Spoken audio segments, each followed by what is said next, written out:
Hello बच्चों, नमस्कार। कैसे हैं आप लोग? उम्मीद करते हैं आप सब लोग अच्छे होंगे, बेहतरीन होंगे और आप लोगों की पढ़ाई लिखाई भी बहुत बेहतरीन ढंग से चल रही होगी। स्वागत है आप सभी का कंपटीशन 98 कोचिंग सेंटर के ऑनलाइन क्लासेस में। और आज हम लोग कंटिन्यू करेंगे अपने रेशियो एंड प्रोपोर्शन के अगले लेक्चर को। और पिछले लेक्चर में अगर बात करें तो हम लोग सवाल नंबर 69 तक, 69 नहीं सॉरी 67 तक हम लोग कर चुके थे। आज हम लोग 67 से आगे कंटिन्यू करेंगे। ठीक है, आइए 67 से आगे यानी 68 नंबर की बात करें तो 68 नंबर आपके स्क्रीन पर नजर आ रहा होगा। तो 68 नंबर क्वेश्चन कह क्या रहा है, जरा देखिए। तो कह रहा है एक स्कूल में लड़कों और लड़कियों की संख्या का अनुपात 5:3 था। कुछ नए लड़के और लड़कियों को 5:7 के अनुपात में स्कूल में भर्ती कराया गया। अब इस स्कूल में कुल छात्रों की संख्या 1200 हो गई। स्कूल में लड़कों और लड़कियों की संख्या का अनुपात बदलकर 7:5 हो गया। तो नए एडमिशन से पहले स्कूल में छात्रों की संख्या क्या थी? आइए सर समझते हैं क्या कह रहा है, सुनिए। जैसे ये कह रहा है ना कि एक विद्यालय है, एक विद्यालय में पहले जो लड़के और लड़कियों की संख्या थी वो 5:3 के अनुपात में थी। लेकिन कुछ नए बच्चों का एडमिशन हुआ और एडमिशन जो हुआ है वो 5:7 के अनुपात में हुआ। मतलब लड़के अनुपात में 5 आए हैं और लड़कियां 7 आई हैं। इसके बाद दो लड़कों की संख्या, मतलब पुराने वाले जो बच्चे थे और जो नए एडमिशन के बाद जो बच्चे हुए, दोनों को मिलाकर लड़के और लड़कियों की संख्या का जो अनुपात है वो 7:5 हो गया। और अब विद्यालय में बच्चों की कुल संख्या 1200 हो गई। तो बताइए प्रारंभ में बच्चों की संख्या क्या थी? अच्छा, इस सवाल को हम लोग अपने कोचिंग के ऊपर भी तो लेकर समझ सकते हैं। कंपटीशन 98 के ऊपर लेकर हम लोग समझेंगे। आइए जैसे समझिएगा मेरी बात को ध्यान से। सवाल नंबर हम लोग का जो 68 है, अगर इसको हम समझना चाहें तो हम समझ सकते हैं इसको अपने कोचिंग के ऊपर लेकर। मान के चलिए अपना कोचिंग स्टार्ट हुआ। जो पहला बैच आया, पहला बैच, उसमें कुछ लड़के आए होंगे और कुछ लड़कियां आई होंगी। तो पहले बैच में कुछ लड़के आए और कुछ लड़कियां आई। शुरुआत में पहले बैच की बात करें, इनिशियल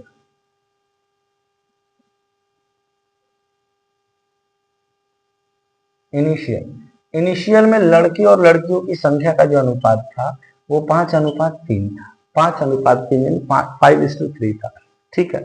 शुरुआत में आरंभ में जब पहला बैच स्टार्ट हुआ तो कुछ लड़के आए और कुछ लड़कियां आई, जिसमें अनुपात में लड़कों की संख्या 5 और लड़कियों की संख्या 3 है। ठीक है। अच्छा, ये अनुपात में है डेटा, मतलब एक्चुअल में कुछ लड़के आए होंगे, मतलब वास्तव में, और एक्चुअल यानी वास्तव में कुछ लड़कियां आई होंगी। उन लड़के और लड़कियों की संख्या को काटने के बाद जो बना है ना वो 5 और 3 बना है। तो ये रेशियो में है। तो अगर रेशियो को हम ओरिजिनल वैल्यू में लिखते हैं तो एक वेरिएबल दे देते हैं हम लोग, या एक कांस्टेंट शामिल कर देंगे 5x और इसको लिख देंगे 3x। मतलब शुरुआत में लड़कों की संख्या 5x थी तो लड़कियों की संख्या 3x थी। ठीक है। एक कांस्टेंट हम लोग इसमें शामिल कर दिए, कि सॉरी, ये ओरिजिनल वैल्यू को दर्शा रहा है, कांस्टेंट हम लोग शामिल कर दिए इसमें। ठीक है। अब होता क्या है कि कुछ समय के बाद फिर एक नया बैच आता है। अब उस नए बैच में भी कुछ लड़के आते हैं और कुछ लड़कियां आती हैं। तो नए बैच में जो नया एडमिशन होता है, मतलब जो नया बैच आता है, उस नए बैच में लड़के और लड़कियों की संख्या का जो अनुपात है वो 5:7 है। 5:7। अब इसको भी अगर ओरिजिनल हमको लिखना हो तो इसमें कोई कांस्टेंट शामिल कर देंगे। x को शामिल कर चुके हैं तो इस बार y शामिल कर देते हैं। सर इतनी बातें समझ में आई सर। पुराने बैच में लड़के और लड़कियों की संख्या का अनुपात 5:3 और नए बैच में एक नया बैच आया, उसमें लड़के और लड़कियों की संख्या का अनुपात 5:7। आगे चलकर होता क्या है सर कि ये दोनों बैच मर्ज हो जाते हैं। आगे चलकर ये वाला बैच और ये वाला बैच, दोनों बैच मर्ज हो जाता है। तो मर्ज होने के बाद अब लड़के और लड़कियों की जो संख्या का अनुपात है, लड़के और लड़कियों का जो संख्या का अनुपात है वो कितना हो जाता है सर? 7:5। 7:5 हो जाता है। और अब उस कोचिंग में, जो कोचिंग है उसमें लड़के और लड़कियों की कुल संख्या मिलाकर हो जाती है 1200। मतलब विद्यार्थियों की कुल संख्या मिलाकर हो जाती है 1200। तो यहाँ पर अगर आप देखेंगे तो अनुपात में कुल संख्या कितना है सर, अनुपात में कुल संख्या है 12। लेकिन वो बोल रहा है ना कि ये दोनों बैच को मर्ज करने के बाद लड़के और लड़कियों की कुल संख्या 1200 हो गई। 1200 टोटल स्टूडेंट्स जो हो गए सर वो 1200 हो गए। टोटल स्टूडेंट्स जो हो गए सर वो 1200 हो गए। 1200, इसी 1200 में से कुछ लड़का है और कुछ लड़की है, जिसमें से लड़का और लड़की की संख्या को जब काटा गया तो रेशियो में 7:5 बना। तो अनुपात में कुल विद्यार्थियों की संख्या कितनी है, 12। लेकिन एक्चुअल में कितनी है सर, 1200। 12 न होकर 1200 है, कितने गुणा पर सर, 100 गुणा पर। तो लड़कों की संख्या भी 7 न होकर 100 गुणा पर कितनी होगी सर, 700। और लड़कियों की संख्या भी 5 न होकर 100 गुणा पर कितनी होगी सर, 500। ये 700 और 500 कब हुए लड़के और लड़की, जब दोनों बैच को मर्ज किया गया तब। जब पुराना वाला बैच और नया वाला बैच, दोनों बैच को जब मर्ज किया गया तब उसमें लड़के और लड़कियों की कुल संख्या मिलाकर, मतलब टोटल विद्यार्थियों की संख्या हो गई 1200, जिसमें लड़के 700 हैं और लड़कियां 500 हैं। ठीक है, तो इस चीज को हम लोग यहाँ पर थोड़ा सा देखेंगे कि सर जो लड़के, जो यहाँ पर लड़के हैं, लड़के बॉयज उनकी संख्या सर, उनकी संख्या कितनी हो गई सर, ऊपर लिख ले थोड़ा। जो बॉयज है, बॉयज इनकी संख्या कितनी हो गई सर, बॉयज की कुल संख्या कितनी हो गई सर, 700। लेकिन ये 700 आया कैसे होगा, पुराने बैच के बच्चे और नए बैच के बच्चे जो हैं उनमें पुराने बैच का लड़का सम और नया बैच का लड़का सम, तो जब आपस में जोड़े होंगे तब नहीं 700 हुआ है। तब पुराना बैच में 5x है और नया बैच में 5y बच्चा है। ये दोनों को जोड़ दे रहे हैं तो इनकी संख्या हो जा रही है 700। अब इसमें आपको 5 कॉमन दिख रहा है तो 5 को बाहर निकाल दीजिए, बच गया x + y बराबर हो जाएगा 700। ये कट जाएगा सर, 5 से 14 बार में 70, यानी x + y का मान कितना आ गया, 140। ये हम लोग का बना पहला समीकरण, ये पहला समीकरण। अब लड़कियों की बात करें तो लड़कियों की जो संख्या है वो पुराने बैच में 3x थी और नए बैच में 5y। अब इन दोनों को जब मिला दिया गया तब लड़कियों की संख्या कितनी हो गई सर, 500 हो गई। तो अब लड़कियों की बात करें, गर्ल्स की, तो 3x और प्लस का 5y, दोनों को मिला देने के बाद कितने हो गए सर, 500। इसमें कुछ कॉमन नहीं आ रहा है तो यहीं पर इक्वेशन बनकर तैयार हो गया हमारा दूसरा इक्वेशन। हमसे सवाल ये पूछा है सर, हमसे सवाल ये पूछा कि प्रारंभ में कुल बच्चों की संख्या कितनी थी, मतलब स्टूडेंट्स, नंबर ऑफ स्टूडेंट्स। प्रारंभ में टोटल स्टूडेंट्स कितने थे, स्टूडेंट्स में लड़का और लड़की दोनों आएगा। तो प्रारंभ में लड़के 5x और लड़कियां 3x थी, तो इन्हीं दोनों का योग जो होगा कुल बच्चों की यानी कुल विद्यार्थियों की संख्या होगी। मतलब 5x और 3x 8x। हमको 8x का वैल्यू बताना है कि 8x का वैल्यू क्या होगा, है ना। 8x का वैल्यू निकालना, 8x का वैल्यू जो है वही बताएगा कि प्रारंभ में इस बैच में टोटल, या इसमें प्रारंभ में इस विद्यालय में टोटल कितने बच्चे थे, क्वेश्चन के अकॉर्डिंग। ठीक है, ये हमसे पूछ रहा है।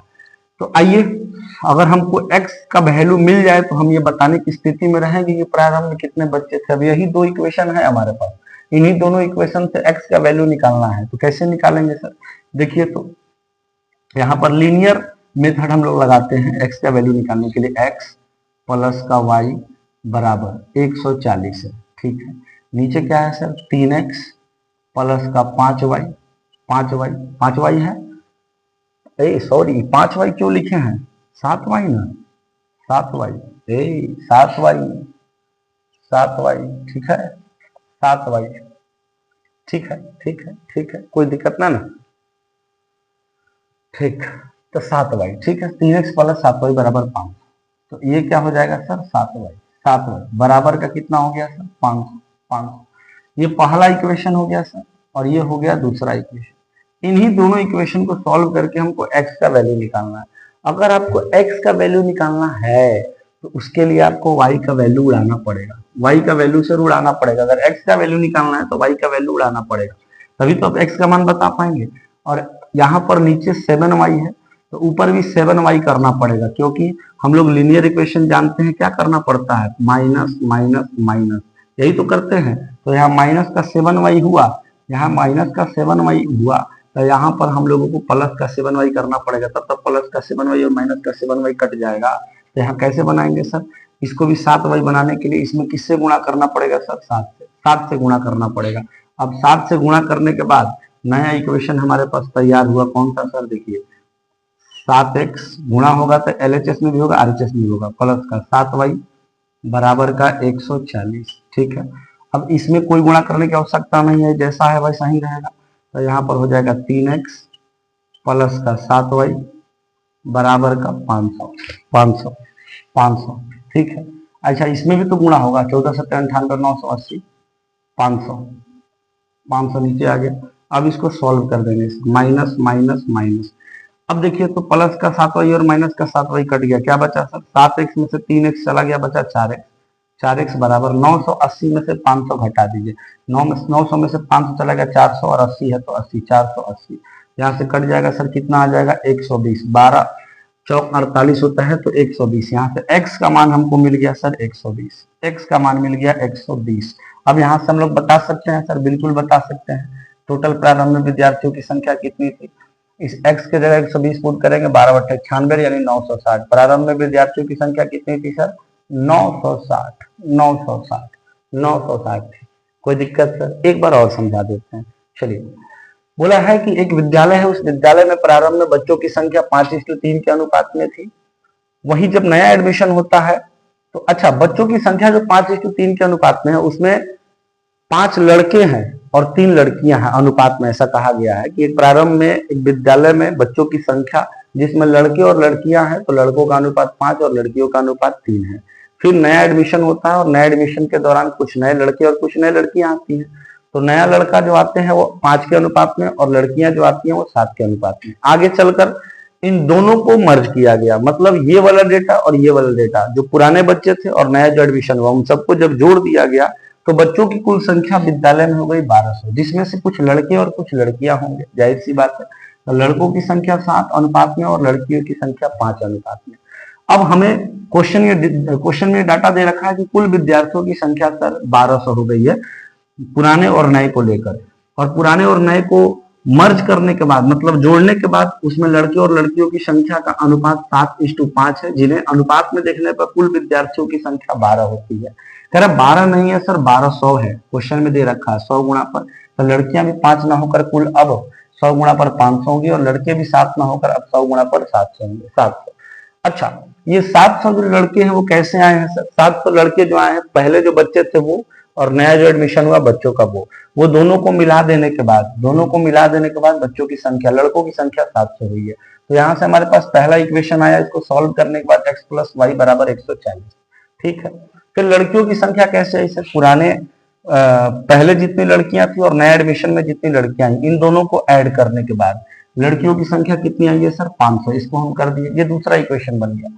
हमसे क्वेश्चन ये पूछा है कि बताइए प्रारंभ में विद्यालय में विद्यार्थियों की संख्या टोटल कितनी? तो प्रारंभ में विद्यालय में विद्यार्थियों की संख्या का मतलब लड़के और लड़कियों दोनों को ऐड करेंगे तब विद्यार्थी होगा। 5x + 3x, यही प्रारंभ का डेटा।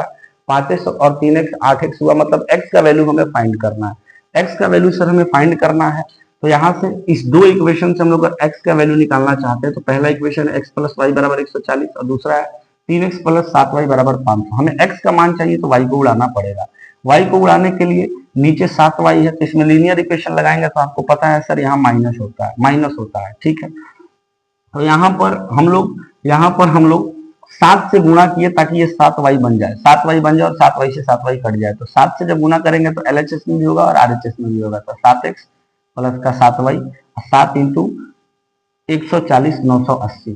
ठीक है, 7 into 1 7x, 7 into y 7y, 7 into 140 तो 980 हो गया और नीचे वाला जो का त्यों लिखा गया। इसके बाद यहाँ पर लीनियर इक्वेशन लगाएं, 7 प्लस का 7y माइनस का 7y कट गया, 7x में से 3x दिया 4x और 980 में से 500 गया 120। अब 4 से कट जाएगा ये 120 बार में, यानी x का वैल्यू हमारे पास आ गया 120। यह x 120 पुट किए हो गया हमारे पास 960, यानी प्रारंभ में बच्चों की संख्या कितनी थी मेरे भाई? तो 160। बोलेंगे कोई दिक्कत नहीं सर, जल्दी नोट करिए।